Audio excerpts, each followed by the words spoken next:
Ultrasound में ovarian cyst, जाने क्या है ये ओवरिन सिस्ट। हेलो फ्रेंड्स, ये वीडियो आज गायनी के एक इम्पॉर्टेंट डिजीज या डायग्नोसिस के लिए है। I am doctor Dipti Asthana, senior consultant Fortis hospital Gurugram and director of Kalosa clinic. Video को आगे देखने से पहले जरूर सब्सक्राइब करें माय चैनल कलोसा गायनी। ये वीडियो मैं एक बहुत ही इम्पॉर्टेंट रीजन से बना रही हूँ। जानने के लिए वीडियो के अंत तक बने रहिए, क्योंकि कभी ना कभी आपके ओवरीज में भी सिस्ट आ सकती है। सो फर्स्ट ऑफ ऑल, कई बार पेशेंट्स बिल्कुल पैनिक मोड में ओपीडी आते हैं। ओह, मेरी ओवरी में सिस्ट आ गई है, और कितनी बड़ी, अराउंड 2 सेंटीमीटर। ये सिस्ट आखिर क्या है एंड क्या इसकी सर्जरी करानी पड़ेगी? सो गाइस, इतना पैनिक मोड में तो पहले नहीं आना है। फर्स्ट रिलैक्स एंड अंडरस्टैंड कि ये 2 सेंटीमीटर की clear cyst is nothing but unruptured follicle. Now understand, ovary is the powerhouse to produce eggs for our body, which we call as follicles. Normally, ये follicles जब grow करके around 2 centimetre के होते हैं तो ये रप्चर हो जाते हैं, a process which we call as ovulation. Now, sometimes due to multiple reasons, this cyst doesn't rupture in the same cycle and it turns into a cyst. So ये cyst simply पानी की गांठ है जो कि cyst के ना rupture होने से बनी है। अगर ये 2 to 4 सेंटीमीटर की गांठ है तो नो नीड टू पैनिक, क्योंकि कई बार ये नेक्स्ट साइकिल में अपने आप ही एब्जॉर्ब हो जाते हैं। So what we really need is just monitoring.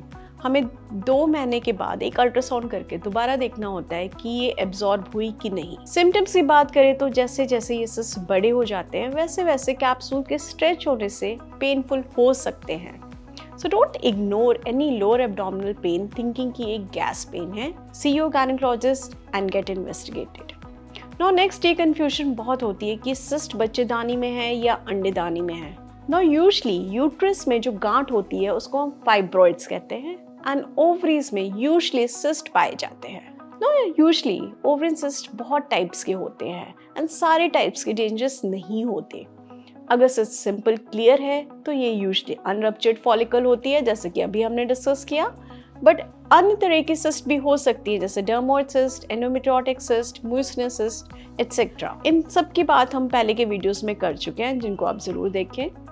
Now अब सिस्ट से डरना कब चाहिए हमें एंड डॉक्टर के पास हमें तुरंत कब जाना चाहिए? अगर हमारा सोनोलॉजिस्ट इससे एक कॉम्प्लेक्स सिस्ट रिपोर्ट करता है जिसमें मल्टीपल सेप्टाज हैं या सॉलिड कॉम्पोनेंट्स हैं, या फिर सिस्ट हमारी 5 सेंटीमीटर से बड़ी है, या फिर इस सिस्ट में ब्लड है, एंडोमेट्रियोटिक सिस्ट है, डर्मोइड सिस्ट है, या फिर ये सिस्ट रप्चर हो गई है, या फिर ये सिवियर पेन के साथ प्रेजेंट कर रही है, तो हमें गायनेकोलॉजिस्ट के पास तुरंत जाना चाहिए। Now there are some blood test which can help us in telling कि ये सिस्ट कैंसरस है कि नहीं है।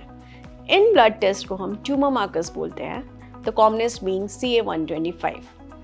नो एक और बहुत कॉमन सिनेरियो है, पेशेंट की CA-125 रिपोर्ट मिनिमली रेज्ड है, but as per patient's version patient Google करके आते हैं और उन्हें लगता है कि उन्हें एक कैंसर की सिस्ट हो गई है।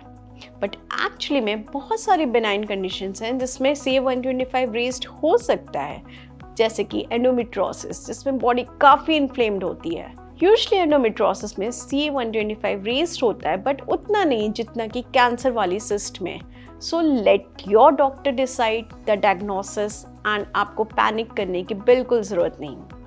नाउ नेक्स्ट हम ट्रीटमेंट पार्ट पे चलते हैं। क्या सिस्ट का ट्रीटमेंट मेडिसिन से पॉसिबल होता है हमेशा?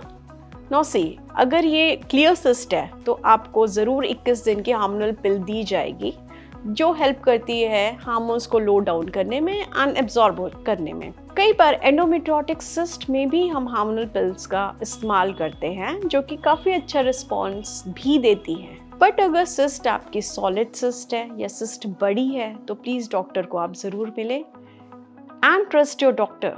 कई बार इनको निकालने की ज़रूरत पड़ सकती है and doctor will advise surgery for you. आजकल लैप्रोस्कोपी या फिर दूरबीन से ये सर्जरी बहुत ही आसान हो गई है और बिना काटा फीटर के ये आसानी से हो जाती है। इसमें मिनिमल पेन होता है एंड हॉस्पिटल स्टे भी काफ़ी छोटा होता है, इसलिए सर्जरी से घबराए नहीं। अगर सर्जरी की बात करें तो क्या हमेशा हमें सिस्ट के साथ ओवरी भी निकालनी पड़ेगी?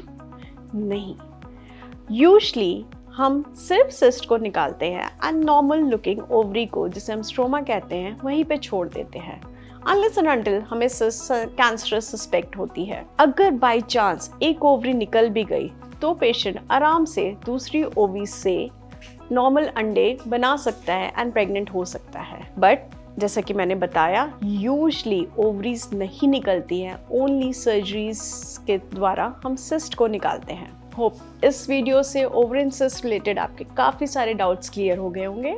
इन वीडियोस का मेन मकसद आपकी एंजाइटी और एप्रीहेंशन को दूर करना है सो दैट आप एक सही डिसीजन ले पाएं। Subscribe my channel Closer Gynae and do take good care of yourself. Goodbye.